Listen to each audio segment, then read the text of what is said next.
In this lesson, Chapter 9.7e, this is the fifth and final installment of major skeletal muscles. Here we're going to take a closer look at the thigh, leg, and foot.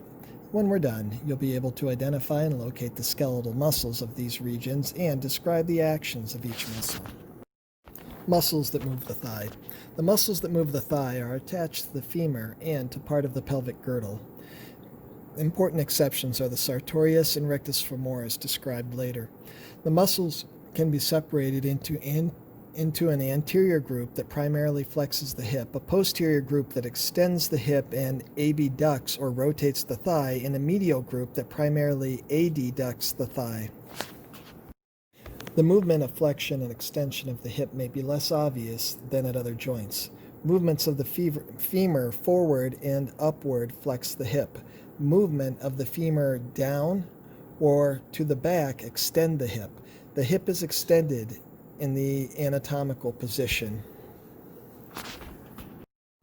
The anterior group of muscles for the thigh. The psoas major is a long, thick muscle that connects the lumbar vertebrae to the femur.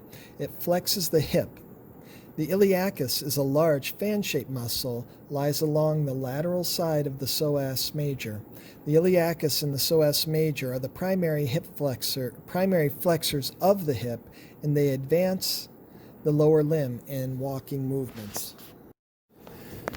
The posterior muscles. The gluteus maximus is the largest muscle in the body and covers a large part of each buttock. It connects the ilium, sacrum, and coccyx to the femur by fascia of the thigh and extends the hip. The gluteus maximus helps to straighten the lower limb at the hip when a person walks, runs, or climbs. It is also used to raise the body from a sitting position. The gluteus medius is partly covered by the gluteus maximus. Its fibers run from the ilium to the femur, and they abduct the thigh and rotate it medially. Gluteus minimus lies beneath the gluteus medius and is its companion in attachments and functions. The piriformis is shaped like a pyramid and located inferior to the gluteus minimus. It abducts and laterally rotates the thigh and is part of the posterior group of muscles that stabilize the hip. The tensor fascia latae connects the ilium to the iliotibial tract, fascia of the thigh, which continues downward to the tibia. This muscle flexes the hip and abducts and rotates the thigh medially. The pectineus muscle runs from the spine of the pubis to the femur. It flexes the hip and abducts the thigh. The adductus brevis is a short triangular muscle that runs from the pubic bone to the femur. It adducts the thigh and assists in flexing the hip. The adductor longus is a long triangular muscle that runs from the pubic bone to the femur. It adducts the thigh and assists in flexing the hip and rotating the thigh laterally.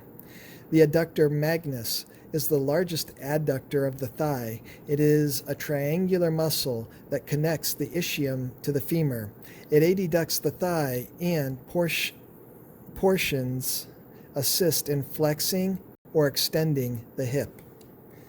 The gracilis is a long strap-like muscle that passes from the pubic bone to the tibia. It adducts the thigh and flexes the knee. Muscles that move the leg. The muscles that move the leg connect the tibia or fibula to the femur or to the pelvic girdle. They fall into two major groups, those that flex the knee and those that extend it. The muscles of these groups are shown below.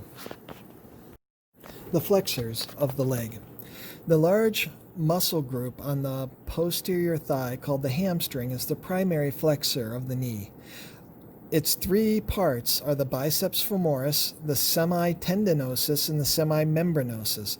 As its name implies, the biceps femoris has two heads, one attached to the ischium and the other attached to the femur. This muscle passes along the back of the thigh on the lateral side and connects to the proximal ends of the fibula and tibula. The biceps femoris is one of the hamstring muscles, and its tendon, hamstring, feels like a lateral ridge behind the knee. This muscle flexes the knee, rotates the leg laterally, and extends the hip. The semitendinosus is another hamstring muscle. It is a long band-like muscle on the back of the thigh toward the medial side, connecting the ischium to the proximal end of the tibia. The semitendinosus is so named because it becomes tendinous in the middle of the thigh, continuing to its insertion as a long cord-like tendon. It flexes the knee, rotates the leg medially, and extends the hip.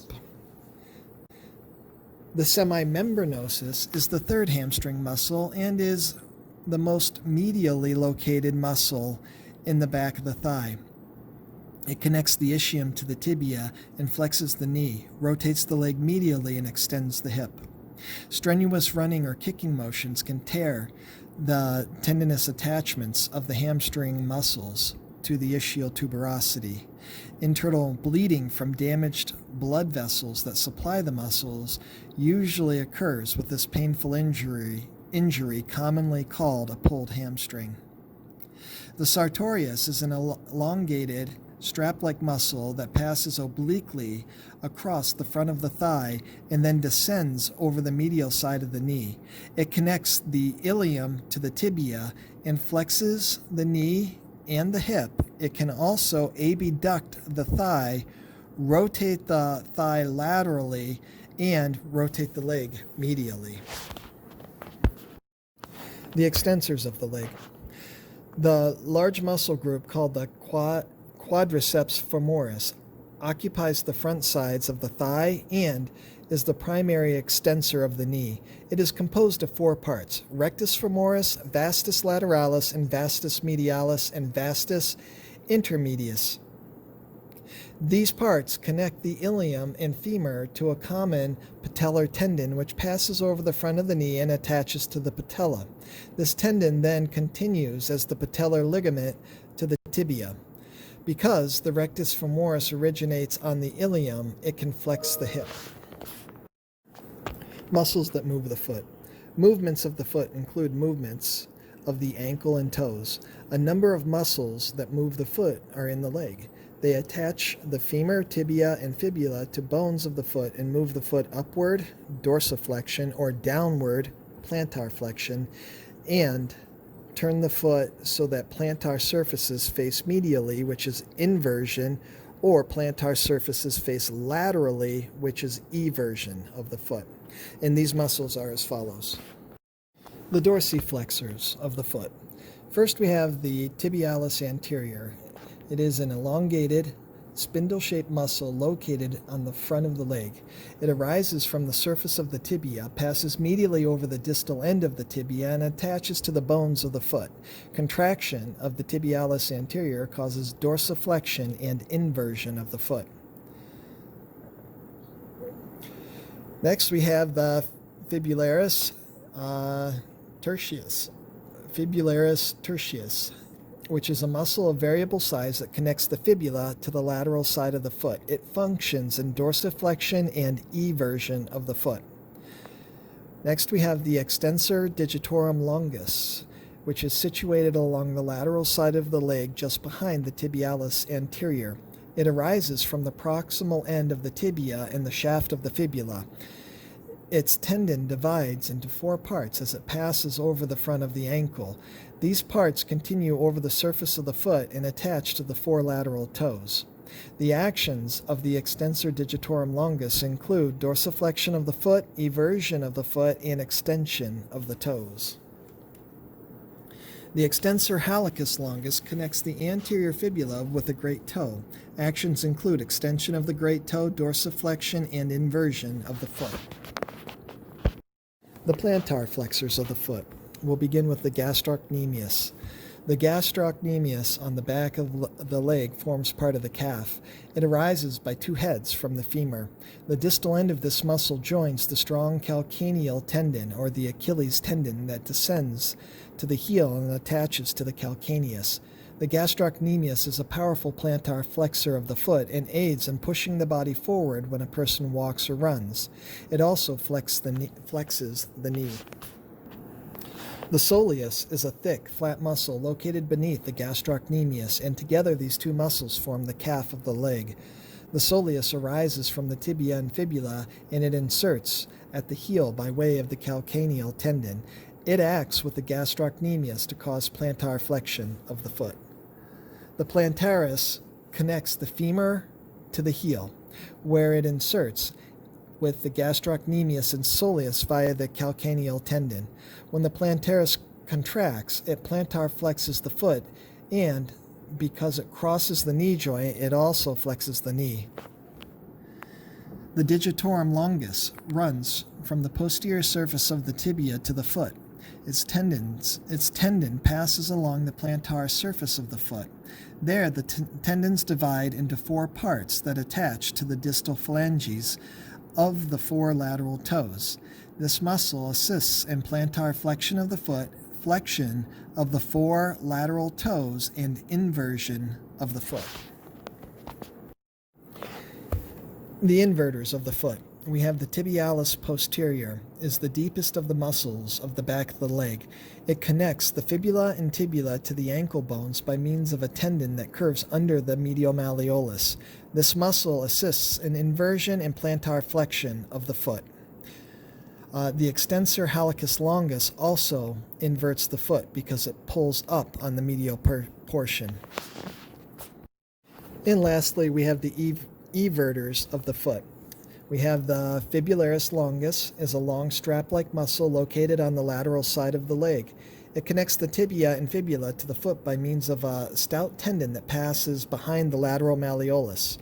It everts the foot, assists in plantar flexion, and helps to support the arch of the foot.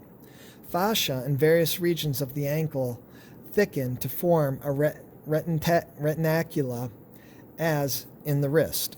Anteriorly, for example, the extensor retinacula connects the tibia and fibula as well as the calcaneus and fascia of the sole.